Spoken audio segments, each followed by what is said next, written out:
All right, ladies and gentlemen, MrSotko here. Welcome back to the channel. Got a whole bunch of good crypto news stuff for you. We're going to be talking about Coinbase, Chainlink, all that kind of good stuff. But first, oh boy, what did Craig Wright do now? And I'm actually not sure if this article or this particular news on Craig Wright actually warrants me saying that phrase. But to be totally honest, I seek any and all possible opportunities to say that. So coming soon, Craig Wright the movie. It's just, I can't even say that with like I should do a real retake on it. Like hold on, like cut. Coming soon, Craig Wright the movie. Oh God, I can't do it. Anyway, Bitcoin SV benefactor Calvin Ayre has announced he's funding a documentary centered around the life and times of Craig Wright, the Australian man who claims to have invented Bitcoin. And I can just see this documentary slash movie now. It's just going to be filled with the truth. There's going to be no propaganda. There's going to be no lies in this whatsoever. It's just. It's just gonna be a solid documentary. According to August 12th tweet from Ayre, the billionaire BSV backer and N-Chain board member has already given the go-ahead to filming and provided an in-production still. Ayre said he has hired a documentary film crew from London, and they will dig through everything. I'm sure they're just gonna dig through everything. Regarding Wright's claims to be Satoshi Nakamoto. I just totally believe that. They're just going to dig through everything, and when they find out that he isn't, I'm sure they're just going to throw that little bit of information, that tiny little speck of information that Craig Wright is not Satoshi Nakamoto, and they're going to go, chew, oh, I lost it, right? And that's not going to make it into the documentary. And I like how, like, Calvin Ayre said that he's giving a go-ahead to film production, right? As if Craig Wright has no say in this, and like Calvin Ayre is his like power of attorney, and he's like, oh yeah, no, just film it. I'm given the go ahead to make a documentary about this person. Good stuff. Reaction to the news was typically divided between BSV supporters like Neil, what his name is, who said the more exposure on this topic, the better for everyone. Okay, maybe. And doubters like Crypto Geek, who labeled it a propaganda piece. Yeah, kinda. I mean, let's go ahead and agree with that one.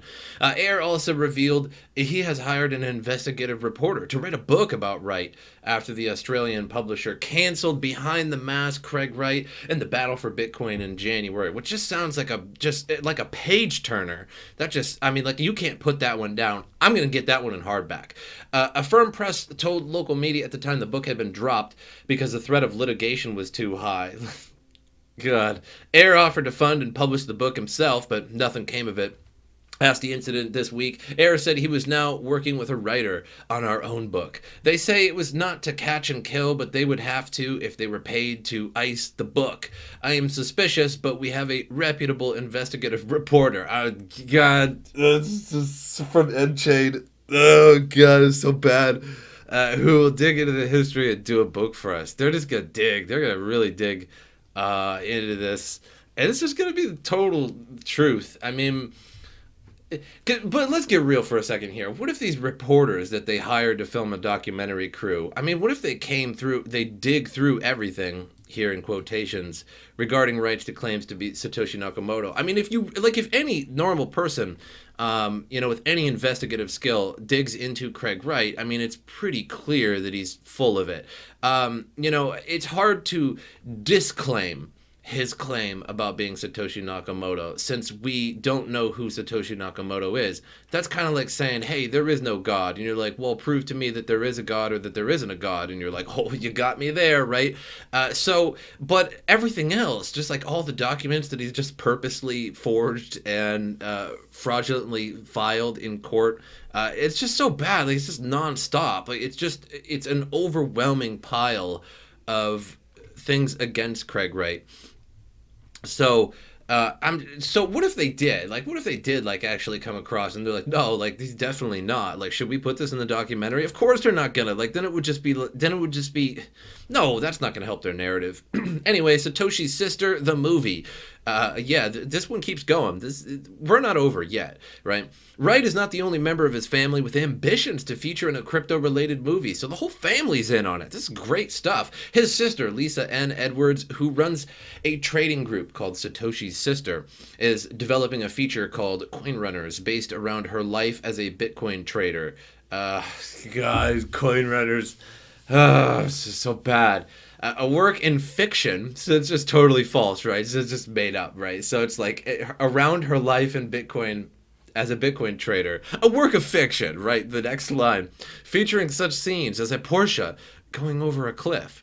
The movie had been put on hold until coronavirus is over, according to May 4th update by Edwards.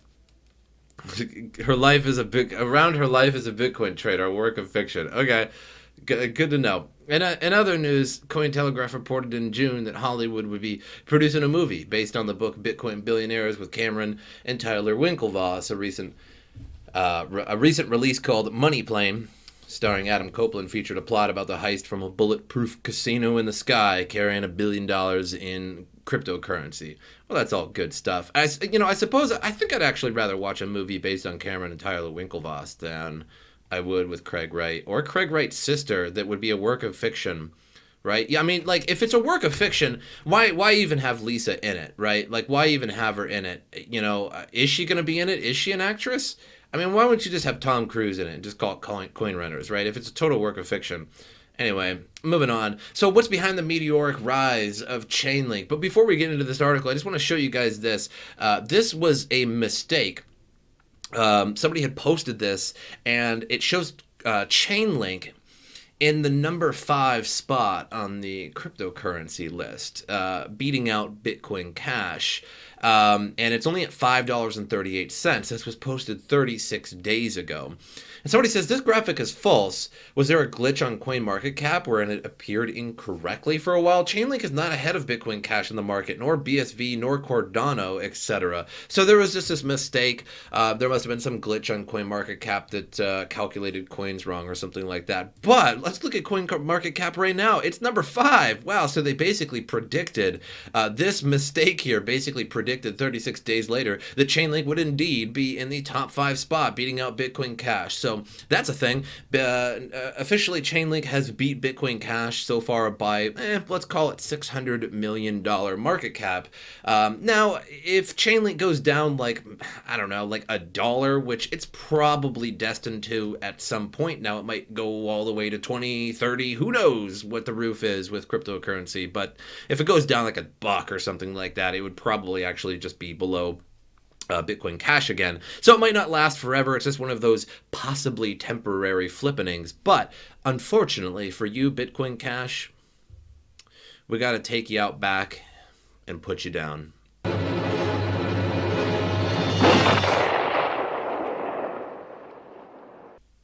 So a very sad thing, what we witnessed with the Bitcoin Cash out back, but it had to be done.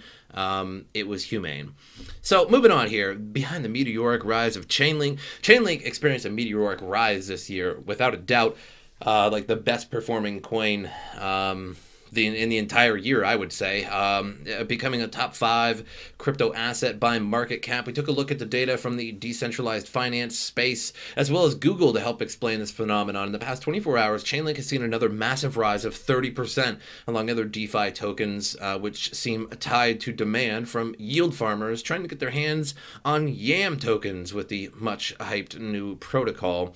The battle for the number 5 spot in 2020 has been waged between Bitcoin Cash, SV, Litecoin, Cardano, and Link. The latter entered the year well behind the other competitors. However, Link kept on rising throughout the year, finally climbing to the 5th spot as of the time of the writing. Chainlink has been making partnership and integration announcements nonstop throughout the year. Hopefully, it's not like a Verge type thing where it's just a partnership with Pornhub, where it's like, well, I mean, first of all, who pays for porn anyway?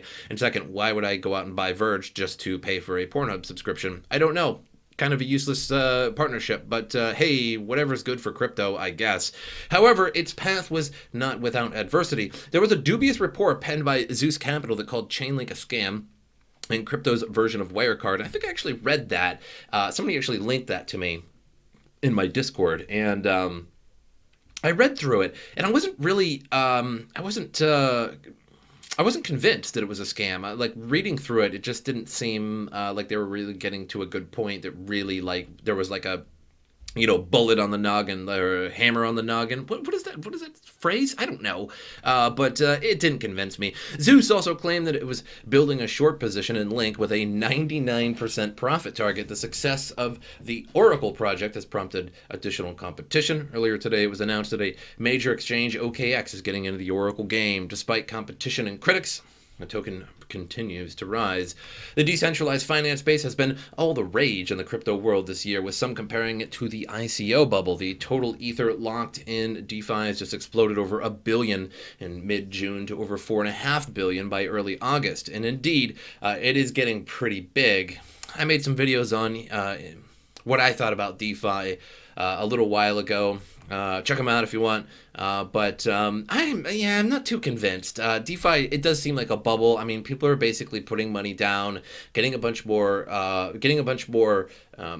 like USDC or something like that, but basically taking that USD, buying Ether, having the price rise of Ether, selling it, taking that USD, putting it back, paying off their loan, and then getting out more money than they initially started. The problem that I see with that, great. If you made money doing that, great. Just like I don't really care for XRP or Bitcoin Cash as a man, as a person. But if you make money trading it, if you made money selling, buying, etc., then good for you. I mean, absolutely. I have no, bad ill towards anybody buying it or holding it or anything like that. The idea that I don't like about DeFi is that there's no point in it. Because basically what a lot of them are trying to do is that they want you to maybe put something like BAT on their platform, or that was the rage about a month ago or something like that, and then basically use that as collateral to take out a loan in cryptocurrency. But if you already had the cryptocurrency to begin with, you really didn't need the loan to get an additional cryptocurrency. You could have just put it on an exchange and essentially swapped it. Now, I know people are chasing after those yields, etc., while holding it and then grabbing another one and then putting it on a different platform that has even more yield, etc., etc. I get the point to make money, but if you got the overall gist of that, there was no point in it at all. There was no real demand for you to get a loan. That's essentially like taking US dollars and then getting a loan in euros. You didn't need the euros because you already had the US dollars. You're essentially trading a currency for a currency. And while that is a thing, currency trading, when one goes up and you trade it against each other and stuff like that, in the end, it just leaves you with currency, and you could have just used your initial currency if you had it to begin with. It doesn't make a lot of sense to me. There's not a lot of use cases. I think eventually down the line there's going to be better use cases, like putting up a car loan or your mortgage or something like that to get a loan, or this, that, and the other thing, but not quite yet. We're not quite there yet. However, with that said, moving on, Coinbase to offer Bitcoin-backed loans to U.S. customers. And this is sort of a move in a better direction, in my opinion. Because a loan should either, you have to put your good name down, your credit, and if you default on that loan, they're going to get it back one way or another. They're going to hit you with interest payments, or they'll take you to court, and they'll damage your reputation and your credit. Or you're putting up something like your mortgage or your house or your car to get a loan. That's what a loan is. You're putting up something that isn't money, that could be money, to get money. Not to trade Bitcoin for Ethereum or BAT for Ethereum. That's just currency for currency. This is a different deal.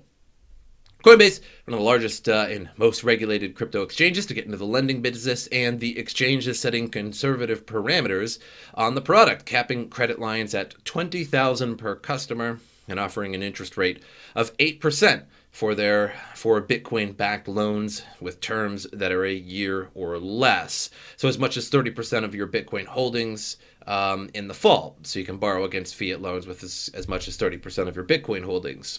Customers may use Bitcoin-backed loans in different ways depending on their financial needs, including for large expenditures like home or car repairs, financing major occasions like a wedding, or helping to manage higher interest personal loans or a credit card debt that is higher than the other one. The product is available in only 17 states, but Coinbase is pursuing licenses in other states and countries to be able to expand its lending service. The exchange says it won't reinvest the collateral elsewhere, and will keep the Bitcoin at the exchange, unlike some crypto lenders who basically put it somewhere else, invest deposits into perpetual swaps, etc. Adding a lending product can be a way for exchanges to keep customers' funds at the exchange instead of moving them elsewhere. So I feel like that's sort of interesting, using up to 30% of your Bitcoin, and then your Bitcoin stays on it. And then if you pay, then that's kind of nice, right? Because now you're getting fiat for your Bitcoin, but your Bitcoin is still there. So if Bitcoin is at $10,000 and you get a loan for some odd thousands of dollars and put down 30% of your Bitcoin holdings for that loan, I don't know if that's equivalent. Like if you had just had one Bitcoin and it was at $10,000 and you could only get a $3,000 loan for that by putting up to 30% of that Bitcoin. That's kind of nice. So you pay off the loan. It's an 8% interest rate, which is not too bad.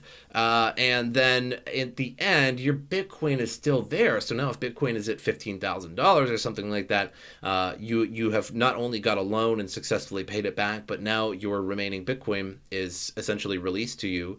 And now you essentially get that interest back in the fact that your Bitcoin has appreciated. Unfortunately, if it depreciated, well, then it cost you quite a bit. But I think that's sort of more crypto loans in the right direction for me. I know that people, of course, believe in the DeFi thing and doing it without the banks and doing it without the institutions, etc. But I feel like something needs to be backed for you to get that money. And in this case, it's Bitcoin, which is fair enough, because it's just not just swapping Bitcoin for fiat in that case, I guess.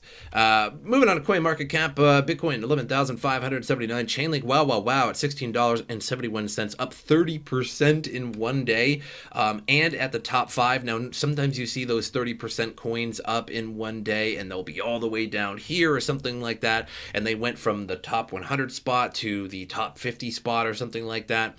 And then, a few days later, everybody sort of sells off all those gains. But in this case, Chainlink is just continuing to go and go and go. It's just a matter of time before maybe people start selling off that top. However, that sort of happened a few days ago. Chainlink went to like 1440 or so, and then sort of dipped back down to 1280, around there, and was hovering at about $13 for a few days in a row. And now just all of a sudden overnight shot up another 30%. So Chainlink unstoppable right now, beating out Bitcoin Cash. Sorry to have to put you down, Bitcoin Cash, but you have lost your top 5 spot for now. How long it'll last, I don't know. Again, I think if it goes down, like I am not doing the math in my head or anything here, but if it goes down $1, I would suspect that it would be back below Bitcoin Cash. It might have to be slightly over $1, but if it goes back to the $14 mark, somewhere around there, then it's gonna get Bitcoin Cash is gonna reflip on it. It's going to apparently it's gonna rejuvenate itself, resurrect itself, and come out of the ground like a zombie and start to rejuvenate. But hey, that's crypto for you. That's all I have for you guys. Make sure you like the video, subscribe to the channel, all that good stuff. I don't know, whatever YouTubers say. But I'll see you guys next time.